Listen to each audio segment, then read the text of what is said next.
बोधेश्वर वारकरी शिक्षण संस्था जोग महाराजगड या ठिकाणी आहोत। एकंदरीत पाहिला गेलं तर लहान मुलांना बालसंस्कार देण्याचं हे शिबिर जे एकंदरीत आहे ते एक महिनाभरापासून चालू आहे आणि प्रत्येक दिवस वेगवेगळे अन्नदानाचे कार्यक्रम आणि एकंदरीत पाहिलं गेलं तर भजन आणि भोजन या दोन्ही गोष्टीवर या शिबिराच्या माध्यमातून फोकस केलं गेलं आहे। आणि आज ज्यांची पंगत आहे कृषी उत्पन्न बाजार समितीचे सभापती, एकंदरीत पाहिलं गेलं तर उन्हाळ्याच्या दरम्यान हा आवडणारा पदार्थ म्हणजे आमरस, या आमरसाची पंगत जी आहे एकंदरीत पार पडते। आणि माझ्या बॅक साईडला पाहिलं तर महिला या ठिकाणी भोजन करतात। या अगोदर ही पंक्ती जी आहे ते मोठ्या प्रमाणामध्ये पार पडलेत। आपण थेट कृषी उत्पन्न बाजार समितीचे सभापती यांच्यासोबत चर्चा करण्याचा प्रयत्न करू। नाना, या गडाला तुम्ही भेट दिली, एकंदरीत हे सगळं पाहून तुम्हाला काय वाटतं? आज माहिती नव्हतं की एवढ्या डोंगरावर जी आज बोधेश्वर वारकरी शिक्षण संस्था यांनी जे इथं आपल्याला दिसतंय की झाडं, ते नैसर्गिक वातावरण, खरंच मी असं म्हणेन की जे त्यांनी एक तिथं अभंग लिहिला आहे, आपुलिया हिता जो असे जागता, धन्य माता पिता तयाची या, कुळी कन्या पुत्र होती जे सात्विक तयाचा हरिक वाटे देवा। या अभंगाप्रमाणे खरंच त्यांनी काहीतरी समाजाचं आपण देणं लागतो आणि आपण जे त्यांनी जाऊन आज देहू ठिकाणी त्यांनी जे शिक्षण घेतलं आणि त्याच्यातून जे त्यांना काही ज्ञान मिळालं आणि तेच ज्ञान आपण पुढील पिढीला द्यावं अशा हेतून मी आज बघितलं। खरंच 80-90 जवळपास लहान मुलं आहेत आणि असं कार्य करणं आणि 80-90 मुलं सांभाळणं हे सोपं नाही। खरं तर कुटुंबातले 2 मुलं पण सांभाळणं कठीण आहे, पण एवढी मुलं हो 2 खरं तर तुम्ही या ठिकाणी आलात। सिमेंट कॉन्क्रीटचा रस्ता जो आहे तो धनंजय मुंडे साहेब यांच्या माध्यमातून दिला गेला असं माऊली तात्या गडदेंनी सांगितलंय। आता जी तुम्ही पाहणी केली या गडाची, एकंदरीत आणखीन काय डेव्हलप व्हावं असं वाटतंय साहेबांच्या माध्यमातून? असं मला वाटतं की आदरणीय तात्या आयोजक आणि तात्या सतत या संप्रदायामध्ये आपलं वाहून घेत असतात आणि इथं एक भव्य दिव्य असा एक सभामंडप आम्ही साहेबांना आणि आदरणीय वालिकांना कराड्यांना विनंती करू आणि इथं कसं जास्तीत जास्त मोठा एक सभागृहाची गरज आहे। आज तुमची पंगत होती ही तुम्हालाच माहित नव्हतं? नाही, तर पूर्ण नियोजन जे आहे ते तात्याकडे म्हणजे सोपवलं गेलं आपल्याला असं म्हणायला कुठले वावगं ठरणार आहे। पुढले देखील कार्यक्रम तुम्ही नसताना किंवा तुम्हाला माहित नसताना जरी तुमच्यावर जिम्मेदारी सोपवली तरी तुम्ही निभावताल का? हो 100%। जे काही आमच्यावर तात्या आणि हे वारकरी संप्रदायामधून जे लक्ष्मण महाराज आहेत हे आमच्यावर काही जिम्मेदारी टाकतील तर ती 100% आम्ही ती जिम्मेदारीला आम्ही पात्र राहू आणि ती यशस्वी पार पाडू।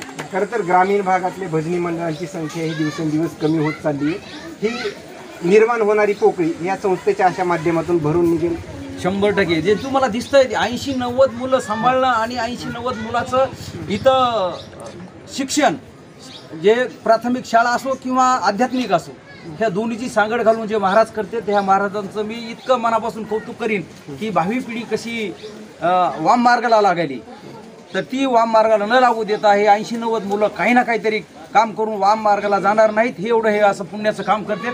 त्याच्यामुळं महाराजांना आणखीन मी विनंती करीन की असल्या दरी खोऱ्याच्या ह्याच्यामध्ये आणखीन कुठल्या आजूबाजूच्या गावातले मुलं कशी जास्तीत जास्त इकडे येतील असा प्रयत्न करावा आणि त्यासाठी आम्ही सदैव आदरणीय धनंजय मुंडे साहेबांच्या मार्गदर्शनाखाली त्यांना काय आर्थिक सहकार्य लागेल किंवा विकासाच्या बाबतीत लागेल ते संपूर्ण आम्ही सहकार्य करायला तयार आहोत। पडली तर तुमच्याकडे येऊ। लक्ष्मण महाराज याच गडाचे प्रमुख आपल्यासोबत आहेत। तुम्ही इथं उपस्थित नसताना देखील हे शिबिर एकंदरीत सर्वांच्या सहकार्यानं पार पडले। आता या दरम्यान तुमची प्रतिक्रिया काय असेल? खरं म्हणजे आमचे गुरुवर्य पांडुरंग बाबा खुले यांनी श्री क्षेत्र देहू या ठिकाणी गाथा मंदिर एक जागतिक तीर्थाचा प्रकल्प उभारलेला आहे आणि त्या ठिकाणी बाबांनी माझ्यावर अध्यापनाची जबाबदारी सोपवलेली आहे। पण आमचे मामा श्रीयुत माऊली तात्या गडदे यांचा नेहमी आग्रह असतो की आपल्या परिसरालाही तुमचा काही उपयोग व्हावा, आपल्या परिसरामध्ये देखील तुमचं काही योगदान घडावं आणि मामांनीच हे भव्य दिव्य शिबिर या ठिकाणी आयोजित केलं आणि आमच्या गाथा मंदिर गुरुकुलमधून जे बाहेर पडलेले आहेत असे या ठिकाणी 4 अध्यापक होते। कृष्णा महाराज पाटील असतील, वैभव महाराज कुठोळे, विशाल महाराज सोळंके, कृष्णा महाराज सोळंके आणि एकनाथ महाराज हेगडकर। आता पुढेही भावी काळामध्ये एकनाथ महाराज हेगडकर या ठिकाणी चांगली संस्था सुरू करणार आहेत।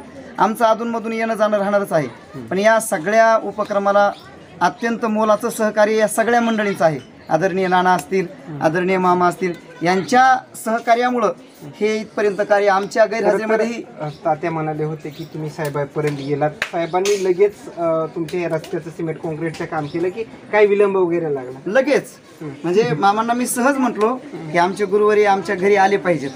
मध्ये ओढा होता, पूल होता, म्हणजे येणं शक्य नव्हतं.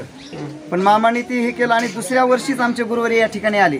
आणि जवळजवळ आता या ठिकाणी महाराष्ट्रातील सर्व नामवंत कीर्तनकार आणि साधू संत महात्मे, संजय बाबा पाचपोर त्या दिवशी आपल्या शिबिराला भेट देण्यासाठी आले होते, पांडुरंग बाबा घुले, असे सगळे महापुरुष या रस्त्याच्या माध्यमातून या दऱ्याखोऱ्यामध्ये येत आहेत. त्यांचे चरणरस लागत आहेत. त्यामुळे एवढं भव्य दिव्य वारकरी सांप्रदायिक कार्य या ठिकाणी घडत आहे. पण याला कारणीभूत ही जी सर्व मंडळी आहेत, आदरणीय नामदार धनंजय मुंडे साहेब असतील आणि त्यांची सर्वच ही कार्यकर्ते मंडळी असतील, आदरणीय माऊली तात्या गड्डे असतील, सूर्यभान नाना मुंडे असतील, वाल्मिक अण्णा कराड असतील, या सर्व मंडळींच्या सहकार्यामुळं हे आम्ही या ठिकाणी हे वारकरी सांप्रदायिक कार्य घडवू शकतो आहोत. खरं तर सूर्यभान नाना असतील किंवा सगळेच आम्ही जे तात्या म्हणतील ते नक्की काम करू असं ते म्हणालेत. आणखीन काय इच्छा वगैरे ते तर सभा मंडपाची त्यांनी इच्छा व्यक्त केली, बाकी त्या सभा मंडपावरच सध्या काम करीत असताना आमचं नेतृत्व असं मोठं आहे की त्या नेतृत्वाची उंची मोजायला आता कुणीच नाही. आम्हाला काहीच वाटत नाही, आश्वासन द्यायची बी गरज नाही, काहीच नाही. फक्त सहज जरी ठरवलं नानानं किंवा हां ठीक आहे तात्याचे ते एक आकडा टाकलं, नानाचं असेल नाही याद्या बनवायला, अण्णापाशी याद्या बनवाय नाना असतात. आमच्याकडे सिस्टीम अशी आहे, मागितलं की लगेच देऊन टाकते, फक्त करणार पाहिजे. आपलं एवढं चांगलं नशीब आहे की असं म्हणजे ही करायची सुद्धा गरज नाही. उद्या सभा मंडप देखील लवकरच दिसेल, नक्कीच दिसेल, नक्कीच दिसेल. विधानसभा व्हायच्या अगोदर बी दिसेल एखाद्या वेळेस नानाच्या मनात आलं तर. खरं तर आज रुचकर आमरसाचा स्वाद जो आहे तो परिसरातील सर्वच भाविकांनी घेतला. एकंदरीत पाहिला गेले तर आतापर्यंत झालेल्या पंक्ती, आज वेगळी पंगत जी आहे ती सूर्यभान नाना यांच्या माध्यमातून झाली. सगळ्यांनी आस्वाद गेलाय.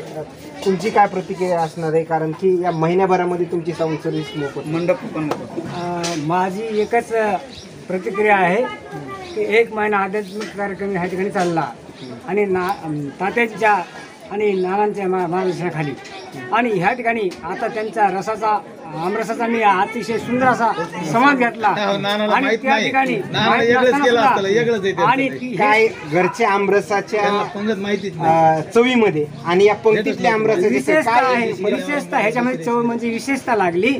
आणि पोट तर भरलंच, परंतु दुसऱ्या एक गोष्टीने पोट भरलं ते आवर्जून सांगेन की ह्या ठिकाणी खूप मोठी वारकरी शिक्षण संस्था सुरुवात झाली आणि त्याला मोठा सभा मंडप आमचे आदरणीय नाना म्हणले, श्रीमान नाना म्हणले, आणि म्हणून माझं खूप खूप पोट भरलं. सर्व वारकऱ्याच्या वतीने मी, सर्व गावकऱ्याच्या वतीने मी त्यांचं आभार व्यक्त करतो. आणि हे सभा मंडप दिला की माझं पोट भरलं म्हणून येऊन से मोपला येणे त्याचा येणे गेला गगनावरी म्हणून खूप खूप धन्यवाद देतो. आणि अशी सद्बुद्धी एकंदरीत पाहिलं गेलं तर काल राष्ट्रवादीच्या नेत्या सुधामती गुट्टे यांनी देखील खरं तर राजकारणापलीकडे ह्या ज्या वारकरी संस्था आहेत त्यांना मदत करायला पाहिजे अशी प्रत्येकाचीच भावना आहे. आणि एकंदरीत पाहिलं गेलं तर आज झालेली सूर्यभान नाना कृषी उत्पन्न बाजार समितीचे सभापती यांची झालेली पंगत आणि आलेल्या प्रतिक्रिया, एकंदरीत पाहिला गेलं तर असाच गोडवा जो आहे या संस्थेच्या माध्यमातून टिकला जाईल असं देखील आपल्याला या दरम्यान पाहायला मिळते. मात्र याच दरम्यानची अशीच नवनवीन अपडेट्स आपण सूर्योदय चॅनलच्या माध्यमातून देण्याचं काम करूया.